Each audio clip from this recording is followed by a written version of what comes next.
This interview goes on in two parts. The first set of questions will be asked by me. The second set of questions will be asked by Mr. Abhinav Prakash Singh, who has written on Mr. Tarek Fatah on the blog. Mr. Fatah, a warm welcome to you on behalf of CRI to India. Well, thank you. The first thing is, how would you prefer to be addressed? Shri Fatah, Janab Fatah, or Mr. Fatah? Whichever way suits you. In India, I'd like to call you Shri. I've never been addressed as Shri, I'll call so you. that would be an honor. Deeply blessed. So, will we ever see a book by the name "The Hindu is Not My Enemy"? Yes, in fact, it is in the works. I see. It is in the works, but Jinnah's orphans is Mr. Jinnah is conspiring against me from writing that book. What sort of myths do you intend to bust in that book? Well, the myths that have been created since I would say the mid 16th to 17th century, in the declining years of the Mughal empire that pushed the Hindu as the quintessential Muslim enemy, and indigenous Muslims and obviously indigenous Hindus of the subcontinent drifted apart subsequently after that, and namely from the end of the Aurangzeb era, which is 1710, I think, is when he died. I think the history of India and the world would have been very different if Dara Shikoh would have succeeded his father. Right. But in the celebration of the first Taliban, franchise, right, his head was sliced off and presented to his father in something that was done in the name of Islam. Right. And since then, the bifurcation has come, and I'm specifically talking of northern India. Right. Because northern Indian Muslims don't even consider the Tamil or Malayali or the Bengali Muslims or Gujaratis as worthy of being in the leadership area of Muslims. Right. So those myths have to be broken. The myths, many of the Hindu community doesn't understand that when the Prophet's family was escaping persecution by the Arabs, by the Arab Caliphate. I don't call them the Islamic Caliphate. These were Arab empires.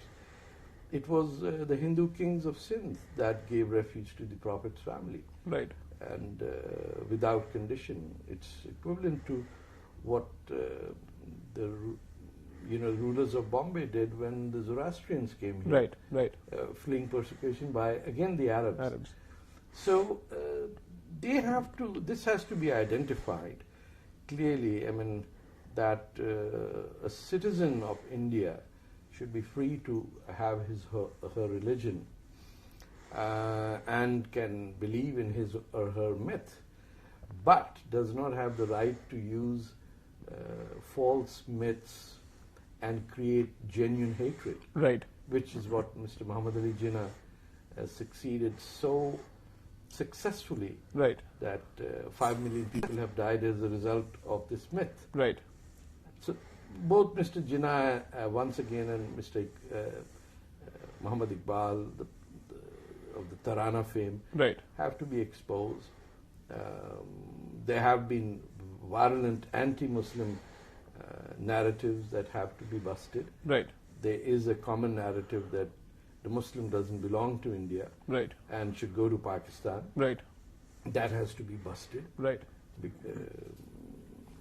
And the fact that nobody ever calls his son Dara anymore. Right. Anywhere in the Muslim world. Right. Tells you a lot of how change. Nobody calls the son Bulle anymore. Right.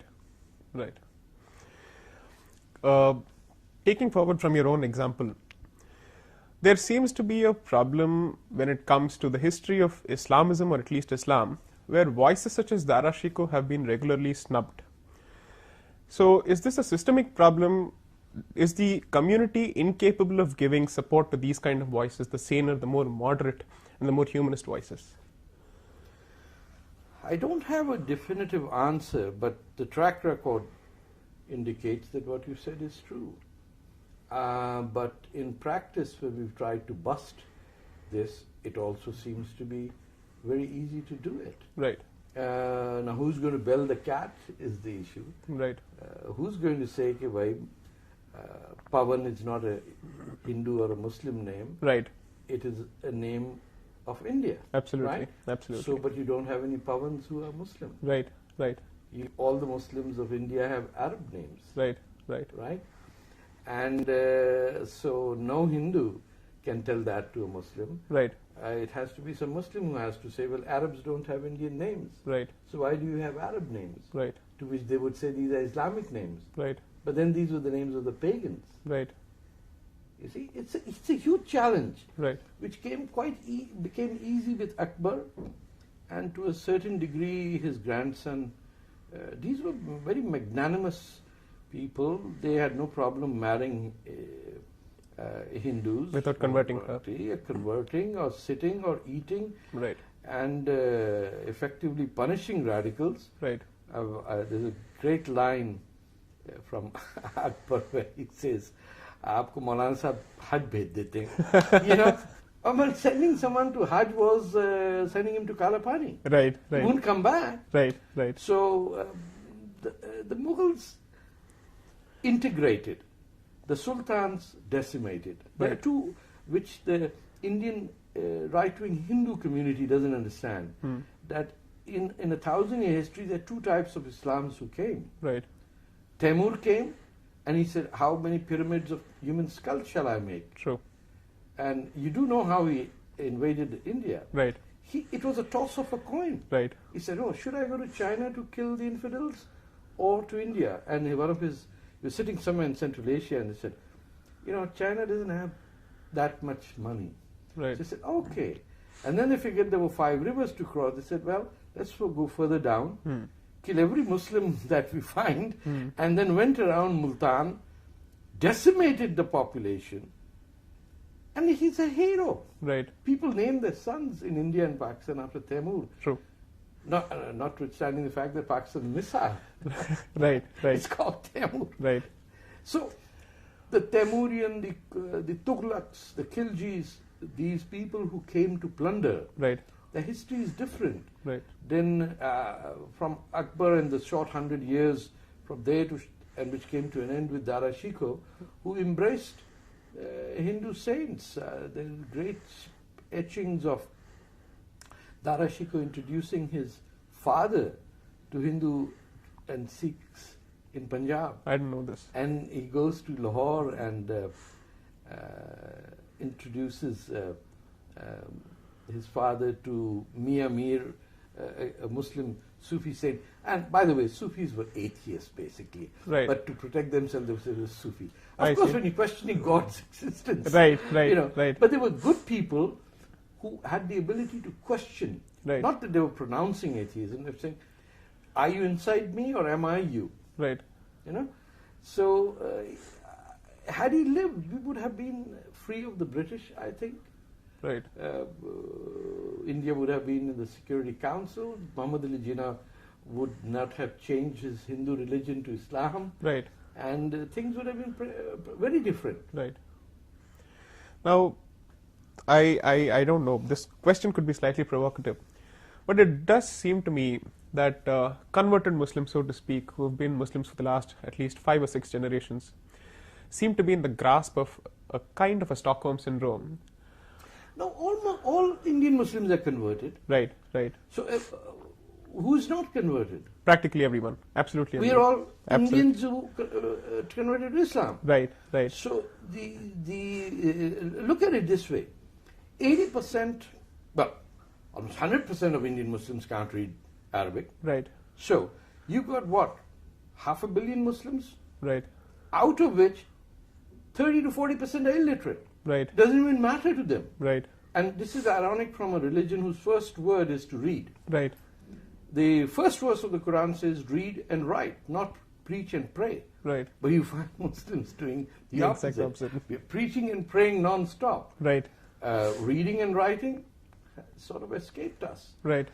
So your question is shouldn't be about as if some recent converts in Germany who are anti-Semitic, Right. anti-Jews, so they convert to Islam, which then gives them holistic anti-imperialist, pro-Palestinian And suddenly they become the Sandinistas of today. Right. I mean, you can name Tony Blair's sister-in-law. There are so many Right. of these fancy hijabi types Right. descending on us from Europe. Right. That's a different case. Right.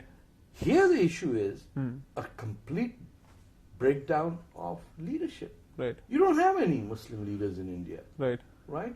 Who are you going to...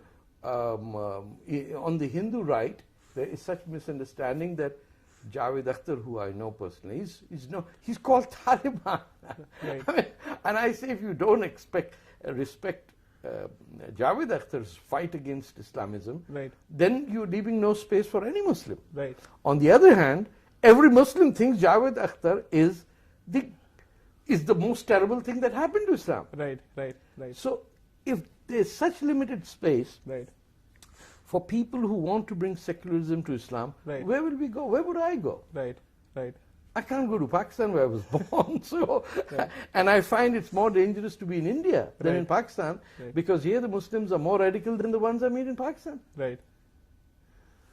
So, in a way, the locus of all the identities of at least the Muslims of the subcontinent does not lie in the subcontinent at all. It's somewhere to the Middle East. They would like to, but most, let's put it this way, post-1990, the collapse of the Soviet Union has caused immense mediocrity to rise Right. amongst issues of intellect. Right. Okay, we're suddenly not left and right. We are citizens of our inheritances, our race and our religion. Right. So the divisions are not between the Communist Party of India and the CPM dividing themselves and fighting over some doctrine of dialectical materialism. Right. Right. We are now saying, I'm Bengali and I'm Kerala Right. guy. Right. And I've got links with the Islamic Civic Sangh in Trivandrum, Right. and you are fighting aligned with the Jamaat Islami. Right. It's mediocrity at its utmost. I could never have imagined in my younger days that the world would be so mediocre simply because an oppressive system disappeared, and now the only division that is there is between who you are born, Right. of which you have no say. Right. It's not that you're an architect and proud of what you made. Right. You're just proud of the fact that you're born to your mom. Right. She could have been Zoroastrian for all that matter, and So the issue of Muslims in the subcontinent is generally, after 1990, a lapse of leadership. Then the whole notion of the Indian from UP, Bihar, CP, and, well, Pakistan, if you can call it that, which is a strange place to live. Right. They are the custodians of Islam. Right. So the Mumbai guy or the Muslim from Goa or a Tamil Muslim or even Presidents Abul Kalam or the great musician A.R. Rahman, they wouldn't be considered as the symbols of Muslims. Right. No, Right. you got to speak very classic Urdu. Right. You got to dress up in a kurta pajama Right. and walk like an Awadh Nawab, and that puts you right up in the league of leadership of Islam. Right. So Bangladesh, after fighting to get away from Pakistan, is now stuck with the naming convention of the children that defies logic. Right. But it's still continuing. And as long as you can speak caste Urdu, the rest of the Muslim community is living under an inferiority complex. I'll give you an example of Pakistan's Punjab, which is majority of Punjabis around the world are Muslim. Right. But in Punjab, you can't speak in Punjabi in the Punjab Assembly. I see. You have to speak Urdu. And you should see Pakistan television to see how stupid they sound, Right. because they can't talk Urdu. It's not their language. Right. So they speak it with a Punjabi accent, and sometimes sounds as if it's a comedy show. But they don't know that. Right. So they deny they are from the Ravi. Right. They deny they are born on the Indus. They are convinced that they came riding on some Kazakh horses across Central Asia, and then they forget that's far away from Arabia. Right. So how could it possibly? So they throw in a Siddiqui Right. and a Sayyid or a Qureshi or a Rizvi. And suddenly the Punjabi, who has lived there for 5,000 years, thinks he or she is actually from Mecca. Right. Right. Imagine there are no Qurayshis in Mecca. Quraysh is the tribe of the Prophet. Prophet. You will not find a Qurayshi in Iraq, Right. in Iran, in Syria, in Egypt, even in Balochistan or Right. frontier. They all live in Delhi or Karachi. Right. How is that possible? It's a contrived name.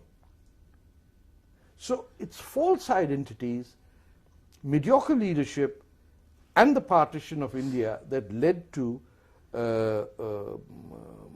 strange divisions where you can't have a common conversation. It's like the Republicans and the Democrats. Right. You can't even sit together to talk about anything. Right. Right. How long will the Muslim community find itself quagmired in identity-related issues, and when will it proceed to more progressive issues such as livelihoods, education, science, so on and so forth? When Pakistan breaks up into its federating parts and the demon is finally finished, that there is no such thing as the two-nation theory. What about the people in India who think like the Pakistanis? Most northern Indian Muslims, Pakistan is a state of mind. Right. It's not just related to cricket tournaments.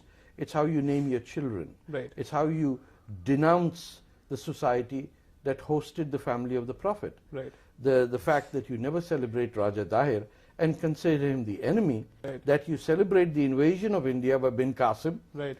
What sort of a people celebrate someone who's raped you? Right. Right. But it requires an Abul Kalam Azad to come, or Bacha Khan to come and say, Right. wake up, chemistry is the answer, Right. physics, Right. nuclear science. But you've got nuclear scientists who are Muslims who also believe in magic. Absolutely. You know of the Pakistani nuclear scientists who want to tap into the energy released by genies. I'm not kidding. Right. That's his whole area of expertise. Right. He wants to tap into the heat given out by supposed jinns that live with us, Right. and then feed into this hydroelectric circuit.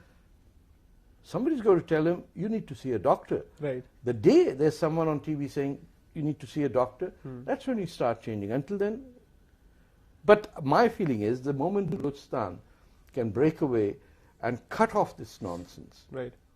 and the moment the United States of America stops paying, how would I call it? This is like,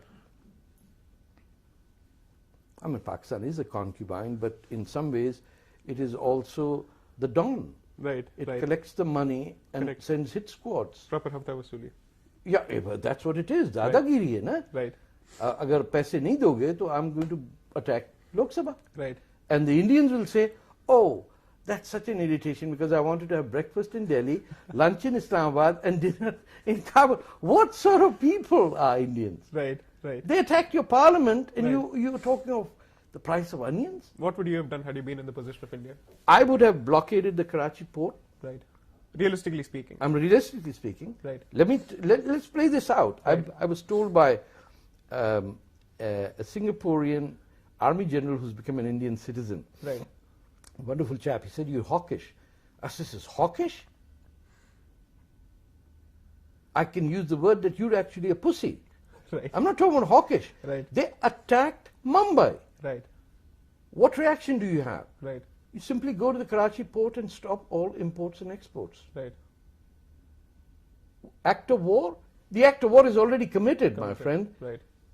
If Mumbai was Beijing and this had happened, Right. the Chinese would have invaded Pakistan. Right.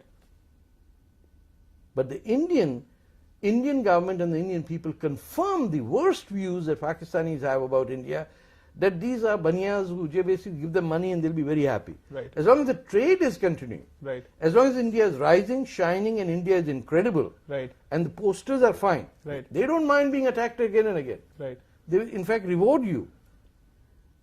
Right. How can a country that's been attacked by another country say, that's okay, but let's talk about how a truck can carry tomatoes across the border? Right. You could blockade Karachi and take it to the Security Council. Right. The one question that I find really surprising is that on one hand, you have this overwhelming false superiority complex that Islamism seems to feed on, and on the other hand, you have Islamists and others within the community constantly looking for aid and for doles.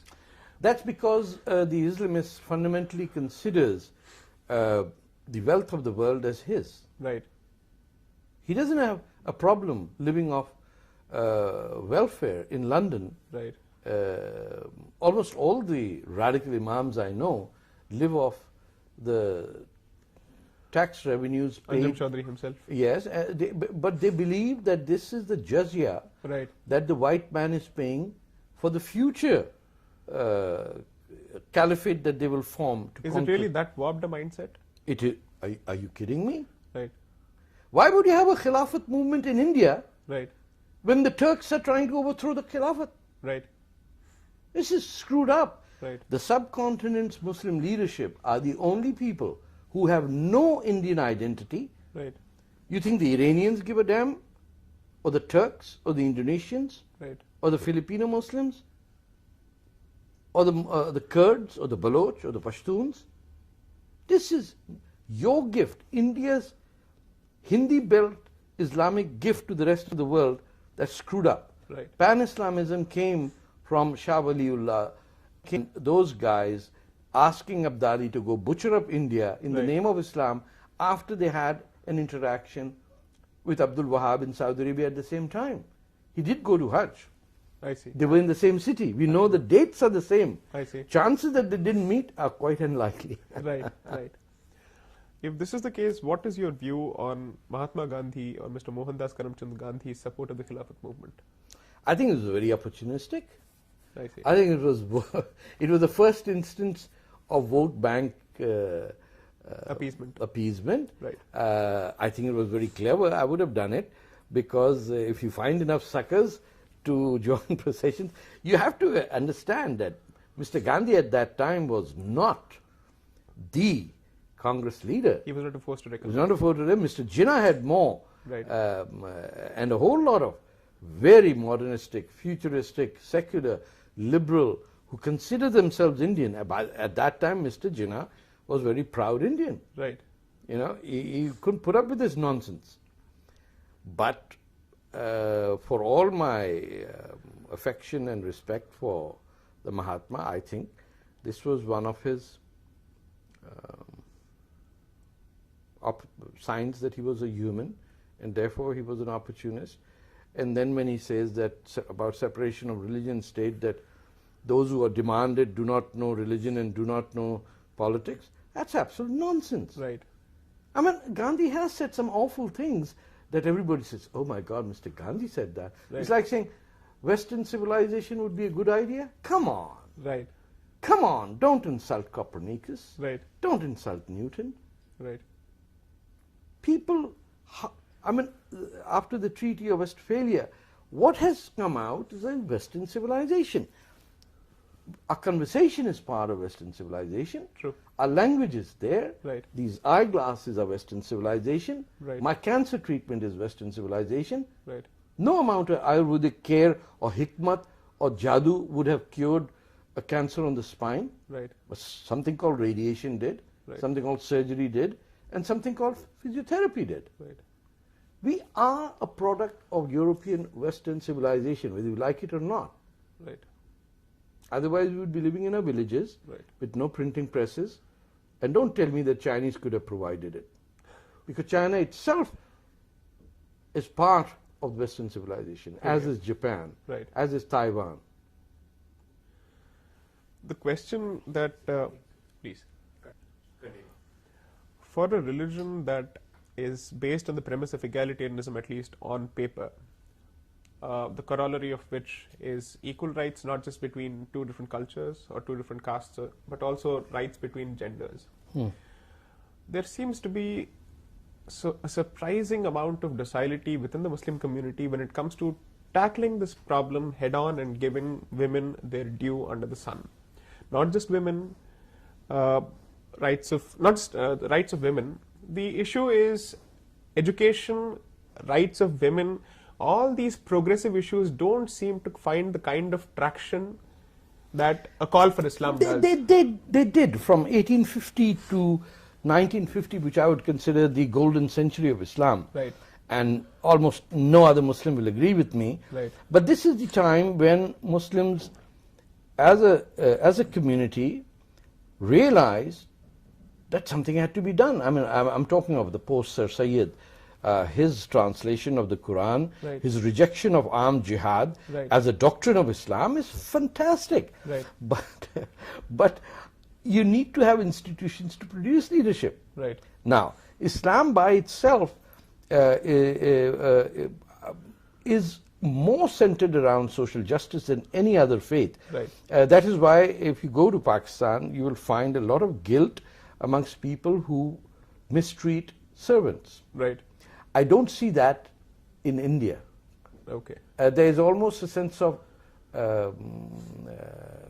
privilege that I don't see in Pakistan people, everyone saluting the boss man. The service culture. Can you imagine a Pashtun doing that to a Gujarati businessman? He would not do that. I see. I didn't say, in Saudi Arabia, when King Abdullah was number 3, I remember he would sit in front with the driver. Right. With his arm like this. You couldn't tell who was a king and who was a chauffeur. Right. There is an element of that. You can Right. see that in Bacha Khan. Right. If you go to old pictures of the frontier Gandhi, you didn't know who was who. Right. Except for the height. Except for the Khaksars, the whole movement in Punjab Right. was there. There's a strong social movement in Islam which talks about social justice and which talks about basically secularism. Right. That is why Hinduism for Indian Muslims was a natural area to be in. Right. Right? Right. And invaders who attacked India Right. would consider these Indian Muslims as vastly inferior. I'll give you an example. When the Arabs ruled Sindh, the Arab Muslim would not have to pay jizya. I see. But the Indian Muslim, along with the Hindu. Indian Hindu, had to pay jizya. Right. People don't know that. Right. So the Muslims who in India who became Muslims primarily in Malabar, in Surat and in Sindh, Right. Converted to Islam more on the basis of the trade relations they had and more on the concept that you could trust a Muslim in trade. You I go see. to Romania, you go to Russia, these tiny places, Poland, and I've researched that the Muslim shopkeeper was considered to be the most trustworthy guy. Right. And the mothers would say, go to that, he won't cheat you. Right. Unfortunately, it's become upside down now. But those were the social values that a Muslim lives with a guilt that if he lies, it's hell. Right. As a kid, it's inducted into you, you cannot lie. Right. Today, mullahs are saying it's okay to lie. As long as it benefits Islam. As long as it benefits Islam. Right. I mean, this is in contradiction to the Quran. The Quran says you have to speak the truth even if yourself, your family, your parents are adversely affected. I don't see any Muslim following that. Right. I don't see any Muslim following the example of the Prophet who was a 25-year-old married to a twice divorced 40-year-old widow. Right. Show me one Simi or IM or Mujahideen or LET 25-year-old who said, I think I'm going to follow the Prophet's example. Can I look around for 40-year-old widows? They'd rather have sex jihad. Oh, not sex jihad. Well, that's also propaganda because I know enough Muslim girls who are marrying Hindu boys. True, true. 2 nikahs that I have done. I see. Yes, nobody wanted to marry them. I said, I'll get it done. Okay. Yeah, I okay. see. Because in Islam there is no religious connection to marriage. It's a Right. contract between a man and a woman. True, true. There's It's not a nothing else. sacrament. That's just like that. Anyway, the point is, I'm digressing. Right. There are 1,000 million Muslims. Right. There is no final solution. You're not going to eradicate them. Right. Hitler tried it with far fewer Jews. He failed. Right. Nobody can solve this problem. Right. The problem it gets exasperated when instead of trying to find a solution, Right. the critics of Islam find validation in their argument, look, I told you they're a bunch of fools. Right. Right. That I had a heated argument with Robert Spencer, the great symbol of anti-Islam that exists in North America. Right. And I say that because he's genuinely anti-Islam. Right. He doesn't make Islamism or anything. Right. And I said, when Yemeni girls of the age of 10 are being raped in child marriages by men of 60, you and I know both it's happening. My objective is to make sure the girls are not raped anymore. Right. Your objective is to make sure they keep getting raped so that you can say, I told you Islam is a bunch of rapists. Right. Right. Those are two issues Right. that the humanity has to solve. Right. And in India, both the Muslim and the Hindu right have to figure this out. Are we looking for a civilization of India that can rise like its rocket going to the Mars? Right. Or are we simply entertaining ourselves by saying, I told you, those bloody Hindus. Right. I told you, those damn Muzis. Right. That's not the solution. That's for evening chatter talk. Let's get together and talk about it. Right. How do we bring Dara Shikoh back Right. to India? Right. How do we truly make Bacha Khan as the quintessential, or Maulana Azad as the Muslim figure? Right. We shouldn't have any problem with how people pray. Right. That's a personal business. Whether you worship fire, or you worship Bhagwan, or you are an atheist, or you believe that God has a son and he called him Jesus. Right. Shouldn't be our problem. Right. Our problem becomes when you say, because of that, public legislation should be tailored to fit that. Right. That's why I'm for one civil law in India. So you're for the Uniform Civil Code. Absolutely. Right. Public legislation should have nothing to do with divine texts. Right. The nation state is founded on a fundamental principle that human beings will create laws Right. that subsequent generations will change. Right. That's the essence of law. True. That a law will be enacted by legislature or parliament, which a future generation will say, I think we need to change that. Times have changed. The fundamental nature of divine instructions is Seamless and eternal. Seamless and eternal. Right. Now, if you got a law Right. which is divine that says the tribant of East Germany is the law, Right. then you have no room for any other motor car adventure. Right. And you've got to go with that diesel, smoke-emitting, useless car that the Right. communist, that symbolizes communism actually. Right. And by the way, it's now a collector's item. I see. The I see. Tribant is now very expensive. I see. It's so bad that people are saying we need to keep it. So, by the very nature of legislation,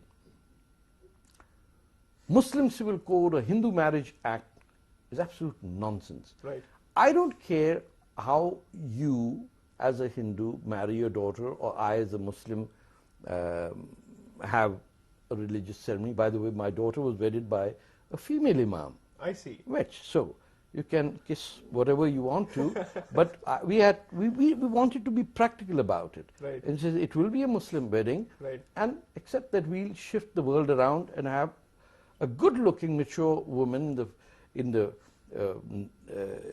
the total reflection of motherhood, Right. conduct their affairs. Right. It was there. But then you go to downtown Toronto and you register your act as marriage, Right. and the laws that govern you Right. will be the laws governed by Parliament, not by some mullah in the 8th century or not some pundit in 5,000 years ago. I really don't care. Right. Otherwise, we cannot have a nation state. True. Otherwise, we'll have kingdoms, you know, Shivaji's Raj, or Ashoka is running around, or Right. Charlemagne, or some pope running 50 countries Right. and having 16 illegitimate children. He did have, well, you know. I know What's his name? Alexander the Sixth. I see. Yeah, I see. but he did cause the Renaissance as well. A smart fellow. Right. It's not as bad as people make him sound. Right. But like every other place, you cannot have transportation laws based on how the chariots fly in the sky. You cannot have laws about horse breeding that's are governed by how the Prophet flew on a horse to the moon. Right. It is not going to work. Right. If you believe that horses can fly, God bless you. Right. Don't tell me to generate a horse that can fly as part of public policy. Right. Right. Samjhe na? Right. Right. That's the only thing. That's why I'm opposed to this. And I think it is terrible that India as a secular democracy has far worse laws governing Muslim women than the worst of the Islamic countries. Which is why I have a question. Yes. Voices like Hassan Nisar and Marvi Sirmid and people like them who are able to voice their opinions about the current state of Islam and the history of this subcontinent in the most objective terms possible. These voices find it really difficult to exist in India. India is, I'm less free in India than I am in Pakistan, I can tell you that. Right, right, right. I have found in my discourse over here, liberal left-wing Hindus Right. are more radical Islamists than my Islamist friends in Pakistan. Right. And there is, I used to think about something called white guilt. Now I think there's something called Hindu guilt. Why? What is the reason? What I have we don't done? know, you tell me. What happens at the end of the day? No, it's unbelievable. I am coming from a conference where somebody, a Hindu woman was lecturing me about the great qualities of Islam. And I said, why don't you convert? Right. Could you just answer this question along with that? Is there an unredacted version of Islam, of Quran, which is politically correct and which can be reconciled with modern values? No. We don't need to do that. Okay. I simply have to be truthful to my God and say, Right. well, God, you say that my daughter should get half of what my son gets. I disagree, and I'm going to give her equal. Right. Right? Right.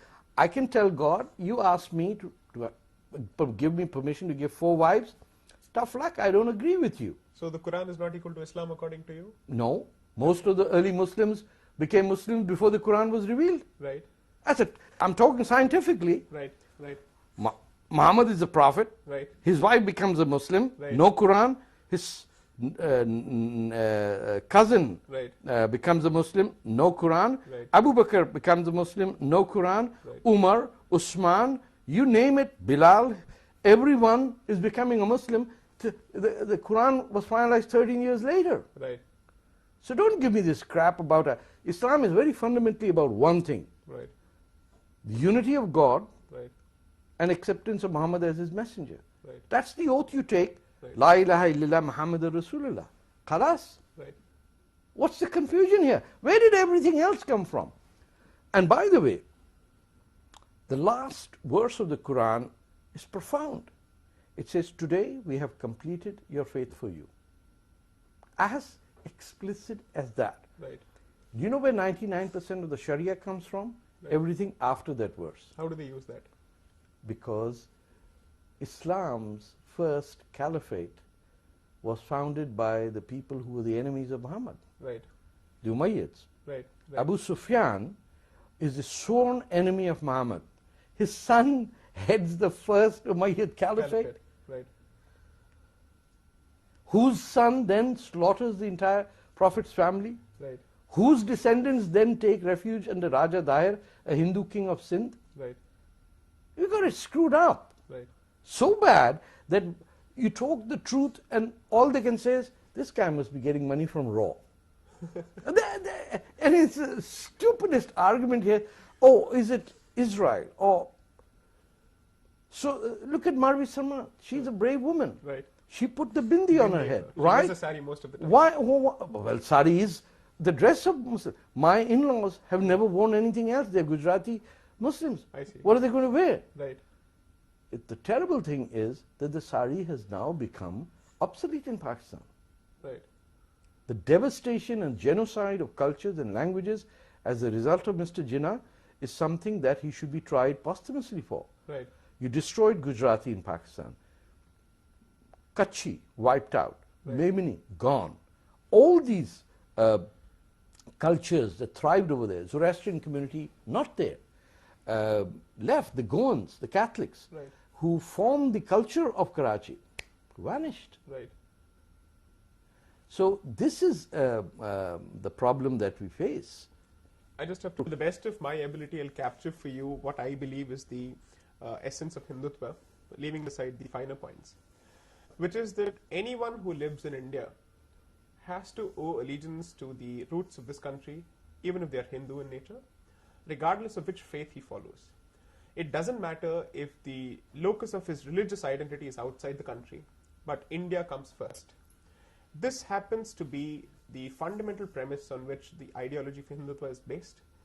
There is practically no deviation from this basic concept, right from Savarkar and then to all the founders and people who have run RSS. This is my right. There are, every word has a meaning and a connotation. Right. Now, you've just enunciated what you think is the meaning of the word Hindutva. Right. Over the years, the connotation of the word Hindutva is not what you said. Right. Whether you marketed it wrong way or circumstances, to the non-Hindu, Hindutva means Right. being anti-Muslim. Right. Or being anti-Christian. Right. So that's the cross that you have to carry as a supporter of Hindutva. I'm telling you my background. I read Savarkar when his first book, my father had given it to me about 1857. Right. I think I was 14 or 15 at that time. I read the 1857 war of, it doesn't say. And you're in Pakistan? I was in Karachi, yes. Ghadar and all. My father was a history buff as well from Aligarh. Right. So, I had not heard the word Hindutva till very recently. Right. Reading Savarkar's book, which he had written in Andaman Islands, Right. when he was a prisoner of the British, and where it's interesting how he wrote the book, because they wouldn't give him paper and pen. Although he was a political prisoner. He was a political prisoner, and he was an atheist. Right. He didn't believe in God, he didn't believe in dharam, he didn't believe in anything. He believed in caste reforms. Yeah, he was, in fact, at that stage in time, one could put him as a very progressive left-wing activist, which I am not sure if anyone would claim him to be one. But here's what he did. He would write down the entire, on all the walls of his prison cell, knowing that after every 30 days they will be whitewashed. He'd write it down, then he would memorize it. Right. They would come, they would whitewash it again, then he would go another 30-day phase by writing it, scratching into the paint, and that's how the book Hindutva, I think the title is Hindutva, right? Right. That's it came about. It doesn't have any anti-Muslim rhetoric in it or Christianity, but the proponents of Hindutva have something to answer for their own failures. Right. You don't have Hindutva as a very popular. It's a word which sounds like a curse. Right. It is being used by. But that could be said of any other. I understand. Right. Yes, but this is what I say to Muslims as well. Right. The responsibility is of you Right. to show that we are not the enemies of human civilization. Right. That is not the problem of some Zoroastrian to solve a Muslim's problem. Right. If you're the proponents of Hindutva, then the proponents of Hindutva have to convince those who believe that it is against them, that it is not. Right. Right? I would say that the proponents of Hindutva would have no problem with Khan Abdul Ghaffar Khan. Absolutely. They had none. He prayed 5 times a day. He was one of the great freedom fighters of our times. We appointed Kalam as the president. Oh, really? Oh, I didn't know that. Right. But that's what I'm saying. And we are living in a world where people take ideological positions. Right. I'm never going to vote right-wing ever in my life. Still, we have a by-election going on in where I live, Right. and I'm supporting the NDP, a left-wing Marxist who's running from there. I see. The point is, are we absolutely right on both sides of the divide? We are not. What is it going to take to come to an understanding that someone living in old Delhi thinks that the Hindutva guy is going to come us and change our daughters' names? Right. And my suggestion, by the way, I didn't know this was anyone's idea. At the JNU, where I was heckled and bullied by a whole lot of my leftist friends, I suggested, why don't Muslims have names like Pavan or Nirmala or Ashok. Right. And these are Indian names, they're not even religious. Right. I've never met someone called Suraj. Megawati Sukarnoputri is a Muslim. But she's Indonesian. Right. Come on. Indians won't do that.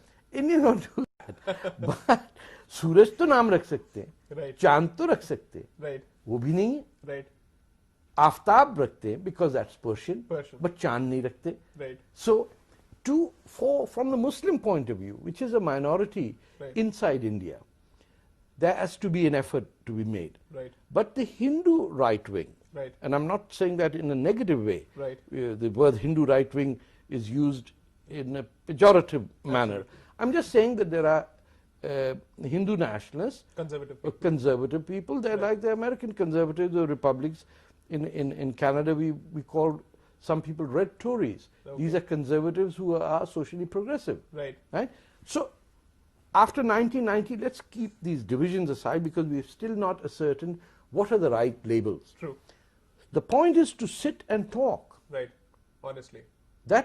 I think if you are worried or you are genuinely concerned that Hindutva comes across as an abusive word, then I think you need to talk to Muslims. Right. And say, and explicitly say that a Muslim, a Christian, a Hindu, or a Jew, or a Zoroastrian is as much an Indian as anyone else, Right. as long as his primary allegiance to a country is India. But the Indian left is constantly painting a villainous caricature of us. How would you? Indian leftists are a very sad bunch. Right. They haven't recognized certain facts like that Google is a company that makes nothing but has multi-billion dollar in its banks. Right. Right. It can't get around from the steel mill, trade union backgrounds Right. to understand that you can now print a gun Right. in your home Right. out of a printer. Right. Right. Right. Right? Right. You can, technology has made the transfer of capital invisible. Right. Instead of demanding that the flow of capital be matched by the flow of labor, Right. the left is sinking into, the wonderful days of 1960 when Khrushchev used to bang a shoe on the table and we would all say, oh, what a lovely world it is going to be. Right. To find out in 1990 that the new socialist human Right. that Marx had predicted turned out to be a mistake. Right. Why can't the left, the genuine new human, new man that Marxism conceived of didn't turn out. Some of the most corrupt people came out of communism. Right. So left ko jaane de. I'm just But how talking do you explain the marriage with Islamism? the hatred of America. But why do they hate us, the right wing? What have we done? Because right wing means America. Right. ये सब era of mediocrity है मेरे भाई. Right. Right. There's not too much thinking into this. Right. ये नाराबाजी है. Right. I think you guys have picked it up from Pakistan. Because I think this is part of the Aman ki Asha. All the crap, simple-minded approaches to life that Jinnah envisaged are flowing into India. Right. Right. It should never be a Hindu's problem not to believe in grey areas. Right. Right. I agree. I completely Hinduism means not knowing the truth and looking for it. Right.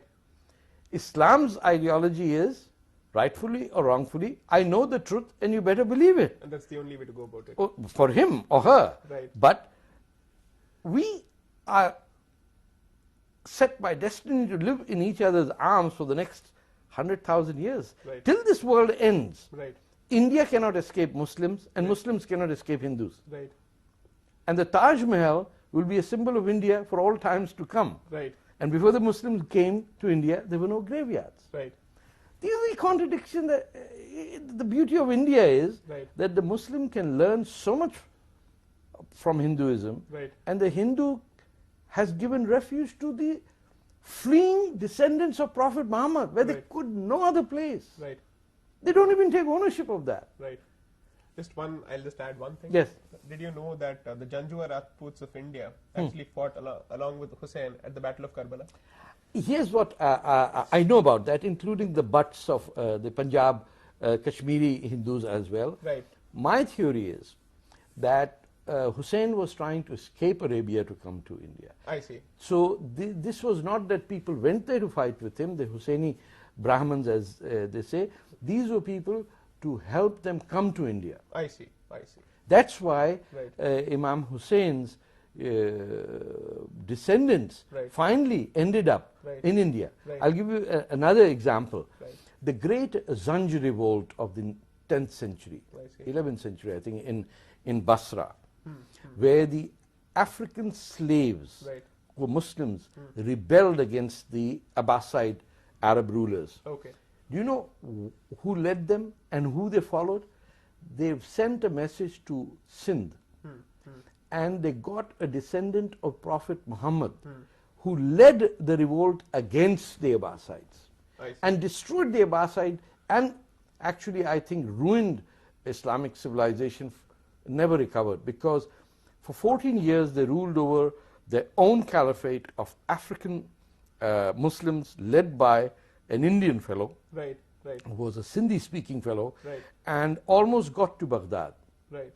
And the battle near that was so deep that the river Tigris, you could take a horse and ride across it. It was thick in blood. I see. I see. And ever since then, you know the term Marsh Arabs? Yes. Yes. These are the black descendants of that. They're not even called Arabs. I see. They're designated as the Marsh Arabs, Right. Abdis, the slaves. Right. Wow.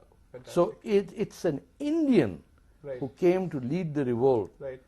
against the Abbasides. And you know where the Abbasides ended up? Right. Near Multan. I see. The Bahawalpur Erstwhile princely Punjab. state, Right. the Abbasis of the princely state of Bahawalpur are the Abbasids. Abbasids. So everyone's uncle and aunt in the end finds refuge among the Hindus. Hindus. Right. So the Hindus have to be a bit more forgiving for Right. the idiosyncrasies, whether there's Zoroastrianism, because your concept of time is beyond anyone else's concept. Right. For you, the last 1 million years is a split second, Right. right? Right. And till there's another billion years to come, and the Right. cycle of life Continues. is not. That is why yesterday and tomorrow is the same in Hindi. Kal. Kal aur kal hai. Right. So we should embrace our sense of time and not be constricted by what Muhammad Ali Jinnah did or what Savarkar did or rightfully who's wrong, Right. but to stand for the truth Right. as required by your faith and mine. Right. One last question. What are your views on Modi, considering that you have a Gujarati connection? I think you'll be a good manager. I Right. might not vote for him Right. because I would love to vote someday for a communist party. That seems to, wherever I go, they disappear. Right. But Please come to India. no. But the point is, Modi has to also come out clear about and resolve the problem that faces him. Right. And, the Godra issue has to be addressed. But how would you want to address him? He should talk about it. Okay. He should. I mean, say, what the hell is your problem here? Right. Right. What exactly do you want me to do? Right. He has not addressed it. Right. And I blame it probably on the people around him who Right. say, "Isse zara hatke hi rahiye aap." Okay. Okay. Too many consultants anywhere can cause a problem. Like I'm saying, everyone's demon is his cross to carry. Right. And he or she has to answer it. Right. I think he will very well become the Prime Minister. Right. I am telling you, I've been asking everyone I meet on the street. This morning I had breakfast. The waiter was a Sikh gentleman Right. in Agra. He said, "Janab, Modi, bilkul aave." Right. I was surprised. I went to a restaurant called the Peshawari, and there were some Lucknowi Muslims. They support him. Oh, is it? Yeah. Lucknowi Muslims. He was saying, "Sir, काम तो ठीक करेगा सारा, देखो ये है." मैंने कहा गोदरा वोदरा का क्या है? Right. For them, Godra is somewhere else. They are concerned about Babri Masjid. Right. You Right. see, the whole concept of the Indian Muslim is not one. It's local. का रन जो गम लेके बैठे हुए आपकी ये किया. Right. Muslims must understand Right. that the plunder committed by their co-religionists Right. needs to be condemned. Right. If they talk of the Ummah or the Ummat, then they owe responsibility for what the Tughlaqs and the Khiljis did. Right. Right. You can't escape that. Right. झूठ नहीं बोल सकते आप. Right. अगर नादिर शाह लूट के गया है दिल्ली को, then Nadir Shah cannot be he's our enemy. Right. Bin Qasim is our enemy. Bin Laden is our enemy. Aurangzeb. Muhammad Ghaznavi is our enemy. Aurangzeb is our enemy. Babur. Babar बेचारा confused था, उसको पता ही नहीं था where he ended up. He felt very hot. He writes, it's such a hot place. Samarkand And so he went back to Kabul.